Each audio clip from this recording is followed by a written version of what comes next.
Ditën e sotme, presidenti i Këshillit të Evropës Antonio Costa po zhvillon një vizitë në Tiranë.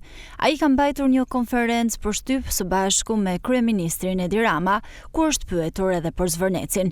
Gjatë fjalës së tij, Costa theksoi se në procesin e antarësimit pritet që Shqipëria të jetë në përputhje me legjislacionin e Bashkimit Evropian, përfshirë edhe përmjedisin. Siç e dini, në procesin e antarësimit, ajo që pritet është që Shqipëria të jetë në përputhje të plot me legjislacionin e Bashkimit Evropian për të gjitha fushat përfshirë edhe mjedisin.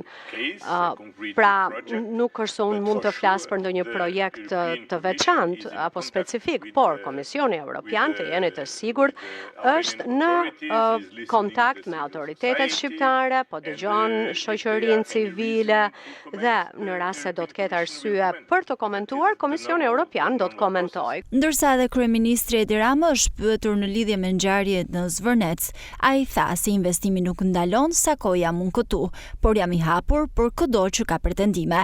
Ai gjithashtu theksoi se hetimi SPAK është pozitiv nga ana punës së prokurorisë, që po xhurmon origjinën e pronës, ndërsa ka shtuar se investitorët e përfshirë në projekt janë njerëz me potencial.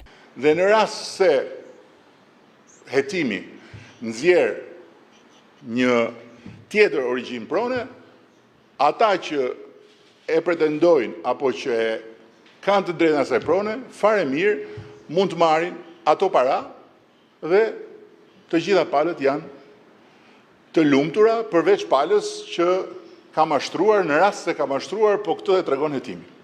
Kështu që do t'i bëja thirrje edhe një herë zëdhënësve të vetofruar që të mendohen disa herë përpara se të shkruajnë